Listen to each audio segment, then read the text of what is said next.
台电做赢变电所一名61岁张姓员工啊，伊即个开铁门的时阵啊，死角贼啊，去试着电动开关，铁门啊，煞从安尼关起来，伊人煞从用夹死啊。这位员工真自深、真认真，原底已经37年的年资，搁4档就会当退休。想不到发生了死亡的意外，台电嘛表示对死亡的员工家属提供照顾慰问的协助。台铁变电所外口铁门头前插一台黑色的奥特曼，所无看起所有人，因为拄啊伊不幸互铁门业一个当场无开。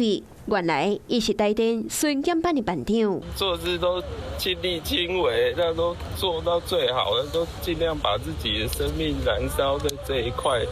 结果他都还没享受到任何福利，然后就过世了。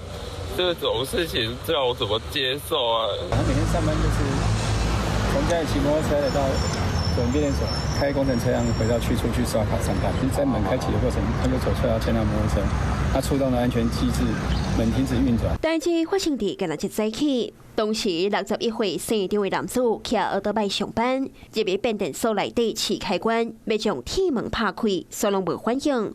后来，伊个行入去试一摆，所干那无细致卡着开关，未付得生。经现场救护人员急救检视，已无生命真相。遇到任何的工作伤害，台电公司一定会尽最大的努力给予抚恤。服务37档的张班长，本地各过4档都会当退休，想袂到所发生着危险台。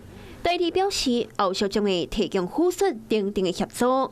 电动门的业者讲，这个状况非常罕见。红外线安全，这样也没办法了。所以红外线就是避免说接触到人，继续会移动。暂停，不会，红外线它不会动。台铁变电所讲，当时红外线机制敢若是停止运转，严格详细调查原因，佮需要调查。